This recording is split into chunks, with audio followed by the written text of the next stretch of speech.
Hello, नमस्कार। मैं are के सक्सेना एक्सीलेंस मास्टरमाइंड कोचिंग के यूट्यूब में आप सभी का बहुत बहुत स्वागत और अभिनंदन करता हूं। और जैसा कि आपको जानकारी होगी कि मैं यूट्यूब के माध्यम से बहुत सारे छात्रों के हितों में, आम पब्लिक के हित में निरंतर वीडियो बना रहा हूं और जो यूट्यूब चैनल पे अवेलेबल है।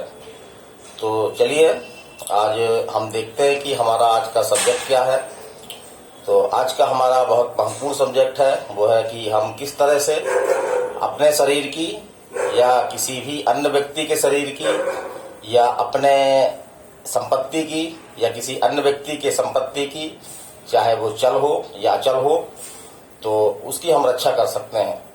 तो ये न केवल लॉ छात्रों के लिए जो जुडिशियल की तैयारी करना चाहते हैं या कर रहे हैं, बल्कि एक आम नागरिक के लिए भी उतना ही उपयोगी है कि वो इस अधिकार को जाने और ऐसी स्थितियों में जबकि उन पर कोई हमला हो जाए या उनकी संपत्ति पर कोई संकट उत्पन्न हो जाए तो वो अपने अधिकार का प्रयोग कर सके। और ये अधिकार हमको जो है, इसको हम बोलते हैं कानूनी भाषा में प्राइवेट डिफेंस, है ना, राइट ऑफ प्राइवेट डिफेंस या प्राइवेट सुरक्षा का अधिकार। तो ये हमारे जो आईपीसी है आपकी 1860, उसके धारा 96 से 106 तक में जो है वो अवेलेबल है। तो चलिए इसको एक बड़ी ही आसान और सरल भाषा में इसको हम व्यक्त करें ताकि दोनों वर्गों के लाभ वाले भी और आम नागरिक भी इससे जो है वो लाभान्वित हो सकें। तो चलिए हम शुरू करते हैं। तो जब हम प्राइवेट प्रतिरक्षा की बात करते हैं तो इसमें दो प्रकार की प्रतिरक्षा आती हैं। एक तो अपने शरीर की या किसी अन्य व्यक्ति के शरीर की, और दूसरी जो है वो अपनी संपत्ति की या किसी अन्य व्यक्ति के संपत्ति की। तो चलिए हम चलते हैं कि भारत में इस संबंध में विधि काफी उदार है। तो भारत में जो है वो कोई भी व्यक्ति जो प्राइवेट प्रतिरक्षा अधिकार में कोई भी कार्य करता है, भले ही वह अपराध हो, तो उसको अपराधी जो है वो नहीं माना जाता है। तो एक समान अपवाद के अंतर्गत आता है ये। और जहां तक आंग्ल विधि और भारतीय विधि की हम तुलना करें तो भारतीय विधि जो है वो अधिक विस्तृत है। जैसे कि हम देखते हैं कि भारतीय विधि में जो है वो हम अपनी शरीर या अपनी संपत्ति या किसी अन्य व्यक्ति के शरीर या उसकी संपत्ति की हम जो है वो बराबर कानूनी रूप से प्रतिरक्षा कर सकते हैं। लेकिन जो आंग्ल विधि अर्थात ब्रिटेन में जो विधि है, तो उस विधि में ये प्रावधान है कि अपनी शरीर और संपत्ति की रक्षा तो कर सकते हैं, लेकिन किसी अन्य व्यक्ति के मामले में वो व्यक्ति जो है वो उससे कोई निकट संबंध होना चाहिए जो प्राइवेट प्रतिरक्षा अधिकार का प्रयोग कर रहा है। तो निसंदेह रूप से हमारी विधि जो है वो आंग्ल विधि से अधिक व्यापक है। चलिए हम बात करते हैं, शुरू करते हैं शरीर के प्रतिरक्षा से, है ना, कि हम अपने शरीर की या किसी अन्य व्यक्ति के शरीर की रक्षा जो है वो किस तरह से करें।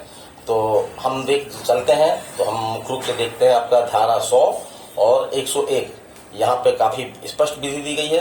तो इसमें कहा गया है कि आप अपने प्राइवेट प्रतिरक्षा के अधिकार में अपने शरीर की प्रतिरक्षा करते हुए या किसी अन्य व्यक्ति के शरीर की प्रतिरक्षा करते हुए जो है वो आप अगर धारा 100, धारा 100 है ना, सेक्शन 100 की स्थिति अगर विद्यमान है तो आप जो है वो हमलावर, जिससे आपको संकट है, तो उसकी आप जो है वो मृत्यु कार्य भी कर सकते हैं। और यदि ऐसी स्थिति नहीं है तो धारा 101 में बताया गया है कि आप मृत्यु से कम कोई छोटी है ना अपहानि कर सकते हैं हमलावर को। तो चलिए हम पहले तो ये देख लें कि वो कौन सी परिस्थितियां हैं जिसमें हम जो है वो जो हमारे ऊपर आक्रमण कर रहा है, हमलावर है, तो उसकी हम जो है वो अपने प्रतिरक्षा अधिकार के प्रयोग में सद्भावनापूर्वक कार्य करते हुए और उसका जो है वो क्षति पहुंचाने का आशय प्रकार से न रखते हुए केवल अपनी शरीर की प्रतिरक्षा का को ध्यान में रखते हुए उसकी हम जो है वो मृत्यु भी कर सकते हैं, अर्थात हम कि हमारे हाथ से उसकी जो है वो जान भी जा सकती है। तो वो कौन सी स्थितियां हैं, तो धारा 100 में बताया गया है। ये आपके एग्जामों में भी आता है और आम व्यक्तियों को भी इसका जानना जरूरी है।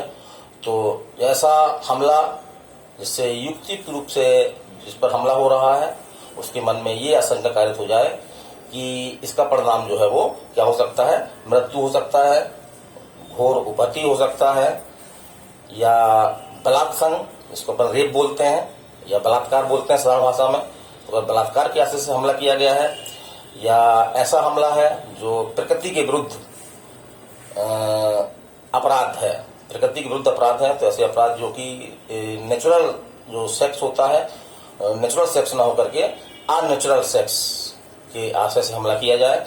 या और देखते हैं हम तो व्यभिचार या अपहरण, व्यभिचार और अपहरण ये आपको बहुत सिंपल अपराध है और मैं अपनी क्लास में इसको आगे भी बताऊंगा। तो व्यभिचार या अपहरण के आशय से किया गया हमला या सदोष प्रतिरोध समान रूप से नहीं मिलता, लेकिन अगर सदोष प्रतिरोध जो है वो ऐसी स्थितियों में किया जाए कि जिसका इस तरह से सदोष अवरोध किया जा रहा है, उसके मन में ये आशंका कारित हो जाए रूप से कि यदि उसने अपने अधिकार का प्रयोग जो है वो अभी नहीं किया तो आगे चल करके वो लोक सहायता, जो लोक प्राधिकारी की सहायता उसको छुड़ाने के लिए आवश्यक होती है, वो उसको नहीं मिल पाएगी। और 2013 में जो है वो इसमें एक सुधार किया गया है, एक आधार और बढ़ाया गया है कि यदि कोई ज्वलनशील पदार्थ है जैसे कि तेजाब वगैरह है, तो यदि किसी पर इस तेजाब आदि से हमला किया जाता है और मन में ये आशंका कारित हो जाए रूप से कि ऐसे हमले का परिणाम जो है वो घोरोपति होगा, तो मृत्यु कारित की जा सकती है। तो बहुत सिंपल है, इसको आप एक दो बार सुन लें तो आपके दिमाग में आ जाएगा और आप इसको जो है वो जुडिशियल एग्जाम में अगर कहीं लिखने के लिए आता है तो आप इसको लिख भी सकते हैं। और 106 का जब हम देखते हैं तो 106 तो जो है शरीर की प्रतिरक्षा के अधिकार को या संपत्ति की प्रतिरक्षा के अधिकार को जो है वो काफी बड़ा कर देती है, काफी व्यापक कर देती है। और इसमें जो है वो हम जो है अगर हमको ऐसा लगता है कि हम ऊपर कोई ऐसा हमला हुआ है जिससे हम अपने प्रतिरक्षा के अधिकार का प्रयोग जो है वो हमको मृत्यु की आशंका है कि ऐसा हमला अगर हमने अपने अधिकार का प्रयोग नहीं किया तो हमारी जान भी जा सकती है। तो ऐसी स्थितियों में हम जो है वो किसी निर्दोष व्यक्ति की जान जाने तक का खतरा जो है वो उठा सकते हैं। और एक चीज और देखने में आता है कि धारा 98 जो है ये इसको एक विस्तार देती है, माने कि ऐसे व्यक्ति जिनमें कोई समझ नहीं होती है, उनके द्वारा किए गए कार्य जो है वो सामान्यतः अपराध नहीं होते हैं, लेकिन उनके विरुद्ध भी जो है वो हमको प्राइवेट प्रतिरक्षा का अधिकार जो है वो अवेलेबल है। ऐसे व्यक्ति कौन हो सकते हैं? जैसे कि ऐसे व्यक्ति जो कि पागल हैं, पागल आपके कई प्रकार के हो सकते हैं, दिमागी स्थिति हो सकती है, मिर्गी का दौरा हो सकता है, या ऐसा कोई स्थिति हो सकती है कि कोई व्यक्ति कभी कभी जो है वो पागलपन की स्थिति में आ जाए, तो ये हो सकता है। और जैसे कोई ना समझ है, उन्हें उसमें जो समझ का अभाव है, तो समझ परिपक्व समझ होनी चाहिए, वो समझ नहीं है, या वो कोई भी नशा, बहुत सारे नशे हैं, आपका शराब हो सकती है और आपका मेडिकल जो नशे होते हैं वो भी हो सकते हैं, या आपके जो अफीम से बनने वाले बहुत सारे नशे हैं, तो जो मानसिक स्थिति को जो है वो बिगाड़ देते हैं या हमारी समझ को जो है कम कर देते हैं, तो उनके विरुद्ध भी उपलब्ध है। और ऐसे व्यक्ति के विरुद्ध भी उपलब्ध है जो कि भ्रम में काम कर रहा है, जैसे हमारे घर में अपना घर समझ कर घुसा रहा है और हमारी संपत्ति को कहीं ले जा रहा है, किसी को बेच रहा है। तो ऐसी स्थिति में या हमारी संपत्ति जो है वो ले जाना चाहता है, हमारी संपत्ति नुकसान होगा। तो ऐसी स्थिति में जो है वो इनके विरुद्ध भी जो है वो ठीक उसी तरह से प्राइवेट प्रतिरक्षा अवेलेबल है जैसा कि अपराधी के विरुद्ध है। तो ठीक है, आगे हम चलते हैं। तो ये देखते हैं कि ये अधिकार कब शुरू होता है और कब जो है वो समाप्त हो जाता है। तो ये धारा आपकी 102 में बताया गया है, ध्यान रखिए, धारा 102 में बताया गया है।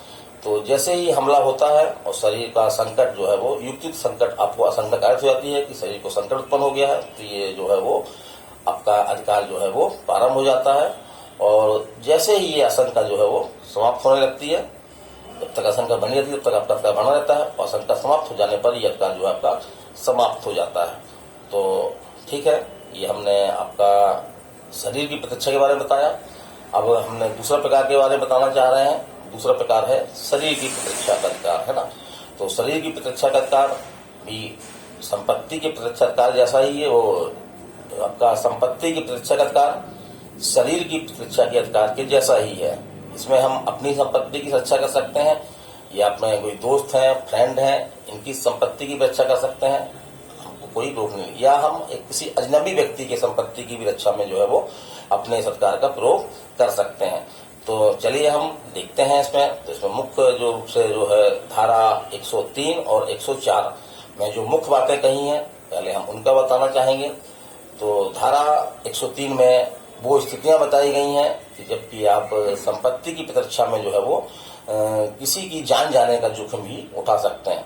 तो चलिए हम चलते हैं वो कौन कौन सी स्थितियां हैं, जैसे कि आपका लूट है, या आपका रात्रो गृह भेदन है जो कि रात्रि काल में होता है जबकि सूर्य का प्रकाश नहीं होता है। इस अपराध को बकायदा आईपीसी में परिभाषित भी किया गया, उसको आप देख सकते हैं। और फिर आपका है कि तीसरी स्थिति कंडीशन बनती है कि अग्नि द्वारा, आग द्वारा जो है वो आप रिष्टि करते हैं, माने आग द्वारा जो है किसी को आप नुकसान पहुंचाने की कोशिश करते हैं, और ऐसा नुकसान जो है वो किसी निर्माण, तंबू या जलयान में होता है।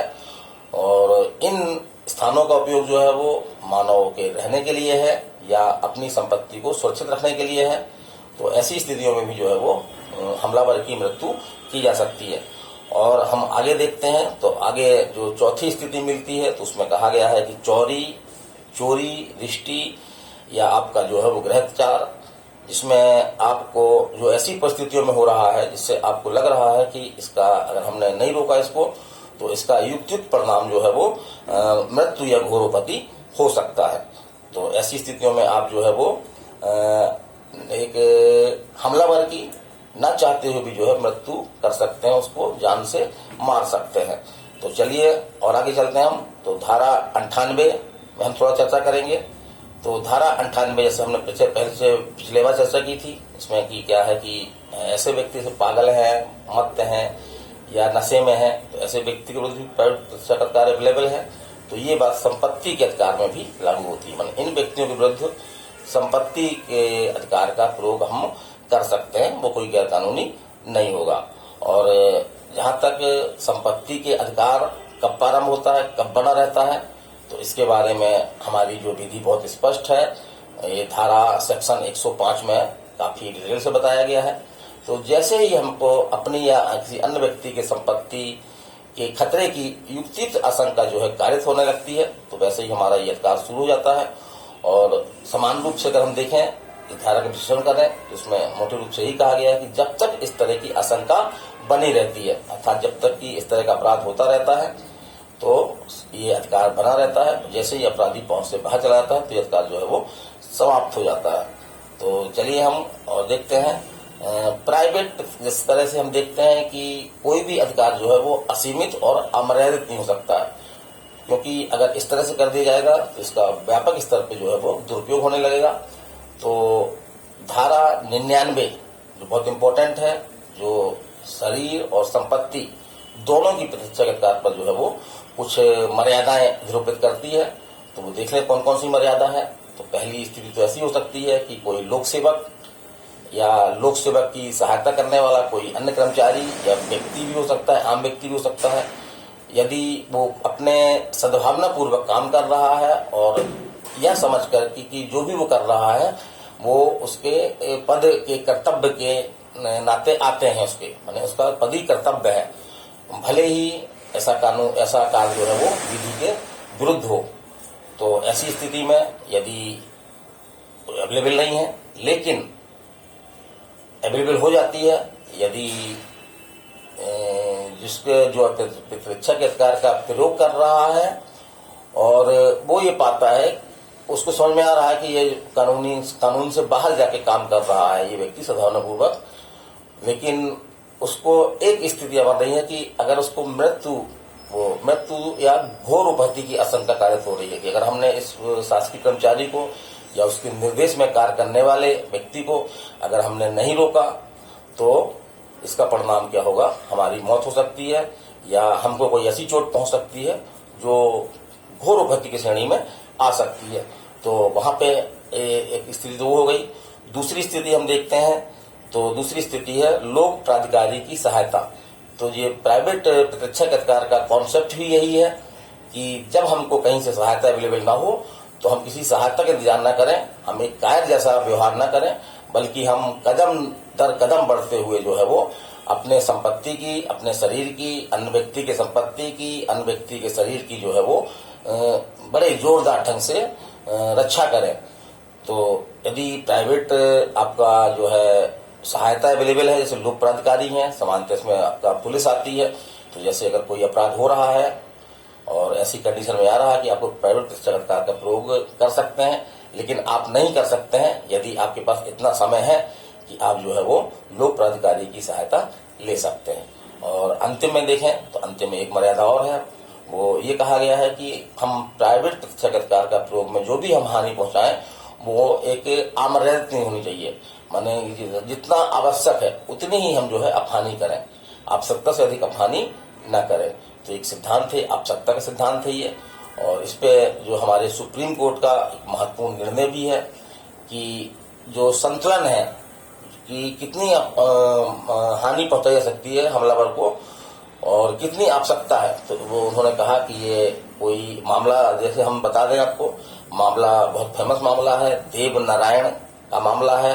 ये 1973 में आपके आया हुआ है, सुप्रीम कोर्ट का निर्णय है। इसमें न्यायालय ने कहा कि जिस तरह से अपन सोने के तराजू, जिस तरह हम सोना तोलते हैं तो बड़ी बारीकी से तोलते हैं, इस तरह अगर हम आलू तोलते हैं तो अगर 2-3 आलू हम ज्यादा भी डाल देते हैं तो कोई दिक्कत नहीं होती है, लेकिन जब हम सोना तोलते हैं उसमें दाढ़ी बड़ी फिक्स होती है, छोटी सी दाढ़ी होती है, बड़े छोटे छोटे माप होते हैं।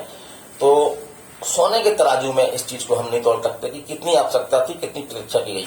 तो यहाँ पे युक्तिक संबंध देखते हैं कि कितनी है।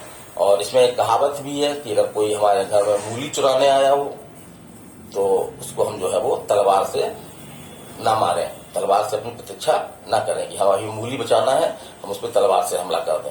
तो बहुत सारे ऐसे केस हैं जिसमें अत्यधिक हानि पहुंचाई गई। अगर अत्यधिक हानि पहुंचाई जाती है तो फिर मामला वो आपका प्रतीक्षा में ना करके एक अपराध की श्रेणी में आ जाता है। तो चलिए, आपको ये मेरा वीडियो कैसा लगा? इसमें मैंने प्राइवेट प्रत्यक्षाधिकार को जो है वो बड़े सरल और साधारण शब्दों में समझाने का प्रयास किया है। और मेरी ये कोशिश रही है कि इसको लॉ स्टूडेंट जो जुडिशियल से जुड़ने वाले हैं या जुडिशियल की तैयारी कर रहे हैं या जुडिशियल से जुड़े हुए हैं, और ऐसे व्यक्ति भी जो आम व्यक्ति हैं, नौकरी पेशा हैं, किसान हैं, आपके मजदूर वर्ग में हैं, व्यापारी हैं, तो उनको भी ये जानकारी होनी चाहिए कि आईपीसी में हमको जो है वो प्रत्यक्षाधिकार जो है वो किस प्रकार मिला है और उसको हम लोग किस तरह कर सकते हैं। तो मैं आर.के. सक्सेना, मेरा ये वीडियो आपको कैसा लगा इसके बारे में अपनी राय जो है कमेंट के माध्यम से दें। अगर पसंद आए तो लाइक करें, और इसी तरह के विभिन्न ज्वलंत मुद्दों पर या कानूनी मुद्दों पर या आपके विभिन्न प्रतियोगी परीक्षाओं, जैसे कि आपका नीट है, नर्सिंग है, सिविल जज है, एडीपीओ है, या आपका एमपीपीएससी है, बैंक है, रेलवे है, या व्यापम की कोई एग्जाम है, तो यदि आप उसकी तैयारी कर रहे हैं तो इस चैनल को आप बेशक सब्सक्राइब कर सकते हैं, और ताकि हमारे जो है वो वीडियो आपको आगे मिलते रहे। तो मैं आर.के. सक्सेना, अगले वीडियो तक मैं आपसे अनुमति लेता हूँ। नमस्कार, थैंक यू।